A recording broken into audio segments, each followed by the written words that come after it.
Hello, everybody. This is Still Rose's podcast. This podcast was created for women by women to elevate women's voices. I hope everyone is doing really, really well. I have a little bit of a hot button topic that I'm going to approach today and see how I do with it. I did some research because I know how I violently feel, but I wanted to have some, you know how I feel about having facts, and I wanted to have some facts behind me because I really don't want to be part of the problem with misinformation that is online. There is a gross, and I actually mean the word gross. I don't mean like large, I mean like gross, the disgusting amount of misinformation on the internet, including, what was it my husband just recently told me?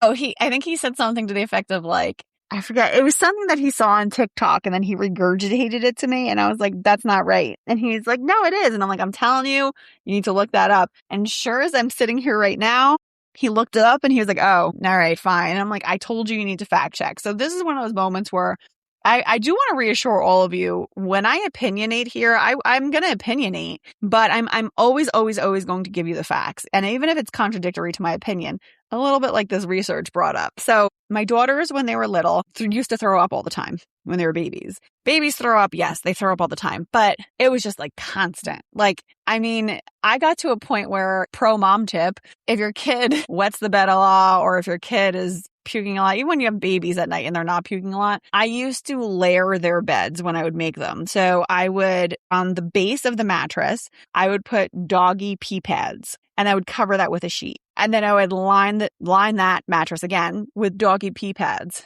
And I would line that with a sheet again. And would do it like 3 or 4 times, because ultimately, if there was an accident on that bed, 1, it's not hitting the mattress. Yay. And 2, all you have to do is bundle it up, put it in a plastic bag, or throw it in your washer if you're blessed to have a washer in your apartment or whatever, and deal with it. But it doesn't get everywhere. You can contain the mess. Pro mom tip of the day. Contain the mess. So anyway, my girls threw up all the time. And it was like a constant thing. Diarrhea, throwing up, etc. There was a certain point where my husband said to me, I think they're allergic to dairy. And I was like, they're not allergic to dairy. I'm not allergic to dairy. You're not allergic to dairy. Thus, they're not allergic to dairy. And he was like, no, I don't know. I think they're allergic to dairy. We went back and forth like this for a few months. Now, let's see, how many years? Now, 16 years later, I have come to know that when my husband has an inkling about something, even if I disagree with him, it's best that I check into it, because 9 times out of 10, he is correct. And then I have to fall on my sword and say I was incorrect, which I don't like to do. So anyway, he's telling me they have a dairy allergy. I'm telling him, no, you're crazy. And this went back and forth for a little while until ultimately I decided, you know what? Let's just take them off dairy. I forget what the catalyst was. There was a catalyst. I think it was, again, the throwing up was a lot, but also the neighborhood deli down the street. I used to walk down there for milk. And the last time I bought milk, like actual dairy milk, I got 3 gallons down there, walked them home, got them upstairs, went to go pour the milks for the bottles, and it came out chunky, like in strips, like in streams. It was disgusting. I walked that 1 gallon back down to the street. I was like, hey, this is bad. Can I grab another one? Yeah, go ahead. I grabbed another one, came home with that fresh gallon, opened it up, started to pour it again, chunks and strips. I went back down 2 times, but I got to the second time, brought it home, chunks. I was like, forget it. I was like, I don't even care. I'm just dumping it.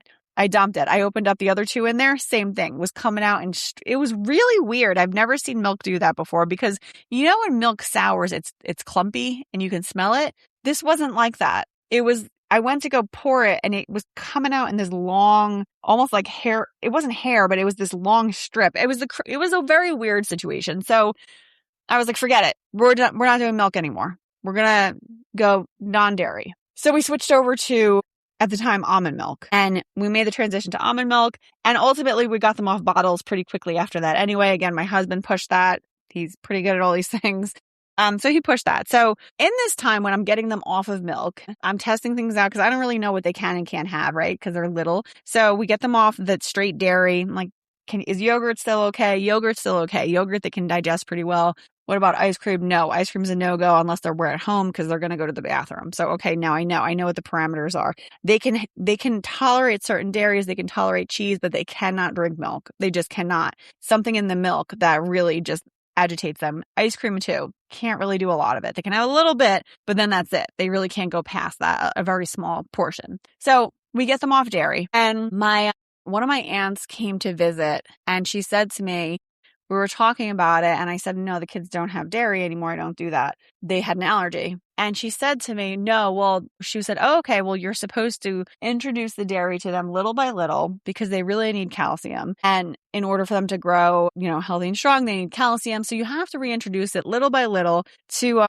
to break this allergy. And I was like, what are you talking about? They're allergic. I'm not going to give them dairy. No. You're supposed to reintroduce it to them little by little so their body will adjust to it. And then it's not an issue anymore and they can have dairy. Now, all I could think of in my head was my cousin, who was a co-host here, who has celiacs. That's all I could think of in my head as she was talking to me. Because I'm like, but you don't understand. Like, there is an allergy here. And if I continue to introduce the allergy to them, they're going to consistently be vomiting. They're going to consistently have stomach pain. They're going to have diarrhea. Like, this is going to happen. The other thing that happened after that I stopped giving them dairy was they completely debloated. The girls were like little chubsters. And then all of a sudden they weren't anymore. I very strongly believe it was the dairy. Now, I didn't get this medically verified. This was all Dr. Mom verified. But we all know Dr. Mom is typically, I'm going to be honest, correct. I can tell you a lot of stories about how Dr. Mom is correct. But I won't do that here because that's not what this episode is. So I was really skeptical about this. The idea of introducing an allergen to my kids when I knowingly know that it's going to hurt them. My aunt said, oh, I did it with your cousin. She couldn't handle dairy. I just introduced it to her every single day until she stopped having a reaction to it. But in my mind, I was like, well, but if she's allergic to something, even if she stops having a strong reaction to it, like diarrhea, doesn't it mean your body is still rejecting this thing? Like, doesn't it mean at some point something is going to come up and bubble to the surface because you have been introducing an allergen to your body consistently? Like, for example, and I don't know if this is a good example or what, but I had pets growing up. I had dogs in the house. When my husband and I first got moved in together, we got kittens for my stepkids. And then we had cats all the way up until 2021 really, but we had cats. And at a certain point, I started to develop asthma from it. And the doctor told me it was prolonged exposure to an allergen, thus the asthma. Okay, so with this logic of celiacs and with this logic of my cat allergy, I'm like, I don't want anything worse to happen here, right? So I'm going to remove this allergen. But it really bothered me. Now, I've heard other people say this besides my aunt. So my aunt tells me this and I'm like, you're old. You don't know what you're talking about. All due respect. But I was like, you're older. You're from a generation that didn't know anything about these things. I'm not going to take your advice. But then I heard someone else say it too that was a little bit younger than me. And I'm like, this can't be right. Like, this can't be right. And the person who said it to me recently, I was like, no, this can't be right. So I'm skeptical. So now I look it up because I want to share this with you guys, but I don't want to misinform you. So once someone has a genuine food allergy, they should not deliberately keep eating small amounts at home to build a tolerance. Allergic reactions can be unpredictable. A person who previously had only itching or mild hives could have a much more serious reaction another time, including anaphylaxis. So this is like, think about the peanut allergy, right? Your child has a peanut allergy. You're not going to give them a little scoop of peanut butter every day, are you? No, it's very severe. There is a medical treatment that may sound similar called oral immunotherapy. It involves carefully measured, gradually increasing amounts of an allergen, but it is performed according to a specialist-directed protocol. It's not simply eat a little every day. An OIT can itself cause serious reactions, does not necessarily cure the allergy, and patients usually must continue avoiding ordinary servings and carrying an epinephrine, an EpiPen. One correction to my concern, repeated exposure does not necessarily create a gradual buildup of permanent bodily damage or guarantee that the allergy will worsen over time. The immediate concern is that each exposure creates another opportunity for an unpredictable and potentially severe immune reaction. Some repeated exposure can also contribute to ongoing symptoms such as gastrointestinal problems, eczema flares, or inflammation depending on the condition. True food allergies, so immune system reaction can cause hives, swelling, vomiting problems, faintness, and anaphylaxis. Food intolerance, usually digestive, such as lactose intolerance, and uncomfortable but typically not life-threatening. Celiac disease is an autoimmune condition in which continued gluten exposure damages the small intestine. Small amounts are not considered a safe way to build tolerance. Early allergen introduction in babies, introducing foods such as peanuts early before an allergy develops may reduce allergy risk in certain infants. This is prevention, not treatment for someone already reacting. So then I said, But wouldn't, I poked again, I prodded again, but wouldn't the immune response over time gradually worsen as well, showing up as inflammation, sore joints, skin issues, stomach issues, etc.? It can cause repeated or ongoing symptoms, but does not automatically mean the immune response will steadily become worse or cause generalized inflammation throughout the body. It depends heavily on what type of allergy or immune condition that the person actually has. With a classic IgE-mediated food allergy, exposure usually causes a distinct reaction within minutes to a few hours: hives, swelling, vomiting, wheezing, throat symptoms, dizziness, or anaphylaxis. Future reactions can be more severe, milder, or similar. There is no reliable pattern of gradual worsening. The dose, illness, exercise, alcohol, medications, and other factors can change the severity. Repeated small exposures may nevertheless cause recurring stomach pain, nausea, diarrhea, rashes, or eczema flares. Actually, the twins had issues with their skin too. And when we stopped the dairy, it improved their skin. Persistent symptoms of exposure is frequent enough that the person never fully recovers. Potentially chronic inflammation in certain specific allergic conditions, such as eosinophilic esophagitis, where food-triggered inflammation can eventually narrow or scar the esophagus. But chronic joint pain and vague whole-body inflammation are not typical proof in ordinary food allergy.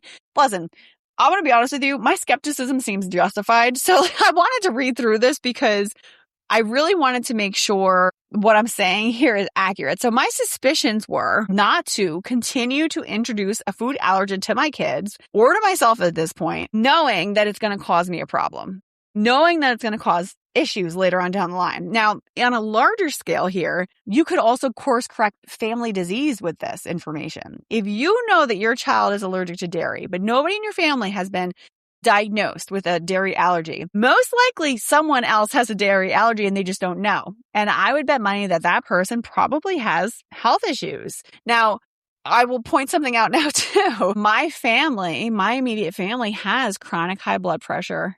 They have chronic high cholesterol. Everybody's on medication. I'm the only one. I am not in the greatest shape of my life, but I do eat pretty healthy. I avoid the food allergens that I know are going to disrupt me. Dairy is a big one for me. Processed bread, processed like wheat.